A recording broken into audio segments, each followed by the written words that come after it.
ሌላውን ፎቶ ስናይ ዳቦ ሲቆርሱ ታያለህ አብረው ማለት ይሄንን አጀንዳ ለማስፈጸም ማለት ነው። እና እንዲህ አይነት ግንኙነቶች ታዲያ ምንድነው ስያሜያቸው? ያገኘነው መረጃ በግልጽ እንደሚያሳየው ከሜኖናይት ካናዳ እልም ያለ ግብረሰዶማዊ ተቋም ጋር ደግሞ ያለ ቁርኝትንም ደግሞ በመረጃ ህዝቡ እንዲያየው እንፈልጋለን። ለምሳሌ ሌላ ተጨማሪ መረጃ ማለት እዚህ የምናየው ፎቶግራፍ ላይ የቤተክርስቲያናችን ፕሬዝዳንትና ፕሪንሲፓል የኮሌጁ ማለት ነው ከሜኖናይት ካናዳ ማለትም በቃ የለየለት ግብረሰዶምን የተቀበለ ተቋም ግን እንደ ተቋም እንዳውም የመጀመሪያ ከሜኖናይት ዩኤስኤ በፊትም አስቀድሞ ግብረሰዶምን በይፋ የተቀበለ ይቅርታ ጠይቆ ማለት ነው በ2016 እንደ ፈረንጆቹ የዛሬ 10 ዓመት የተቀበለ ድርጅት ነው። ከዚህ ድርጅት ጋር ተመልከት 2016 ማለት አንድ ዓመት ተኩል በፊት የተደረገ ህብረት ነው ማለት ኢትዮጵያ ድረስ መጥተው የመሰረተ ክርስቶስ የጠቅላላ መሪዎች ጉባኤ ላይ ተሳትፈው እነዚህ ሰዎች አሁን የምታያቸው ሁለቱ ነጮች የዛ የሜኖናይት ካናዳ ዋና ስራ አስፈጻሚ ነው በስተቀኝ በኩል ያለው።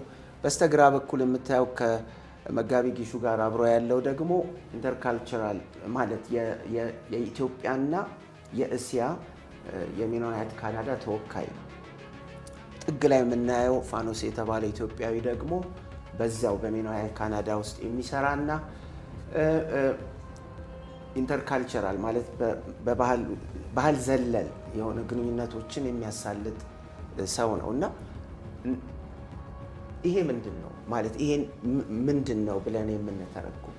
እና ይሄ ይዞ የሚመጣው ኮተት ብዙ ነው። ምክንያቱም ከዓለም ዙሪያ እነሱ ጥቂት አሉት እንጂ አብዛኛው የሜኖናይት ግሩፕ አውሮፓውም በሰሜን አሜሪካውም በአብዛኛው ተወስዷል እና አፍሪካና ጥቂት ኤሽያ ውስጥ ያሉት ካልሆነ በስተቀር እና በ28 ተሰባስበው ሲመጡ አብዛኞቹ ግብረሰዶም ደጋፊዎች ነው የሚሆኑት። ግብረሰዶማውያንም አብረው እንደሚመጡ ምንም ጥርጥር የለውም። ምክንያቱም ቄስ ወይንም መሪ ከሚባሉት መካከል በዚህ አይነት ህይወት ውስጥ ያሉ እንዳሉም ስለምናውቅ ማለት ነው። እና እንዲህ አይነትን ኮንፈረንስ ለማዘጋጀት ኢትዮጵያ ፈጽሞ የሚሆን አይደለም። ምክንያቱም ለዘመናት እቺ ምድር የግብረሰዶም አጀንዳ መቀበሪያ እንጂ መፈልፈያ አትሆንም ብለን ስንጮህ ቆይተናል። እግዚአብሔር ይህንን ደግሞ ውጤቱንም እያሳየን ነው እና ፍሬውንም እያሳየን ነው። ክብር ለእግዚአብሔር ይሁን።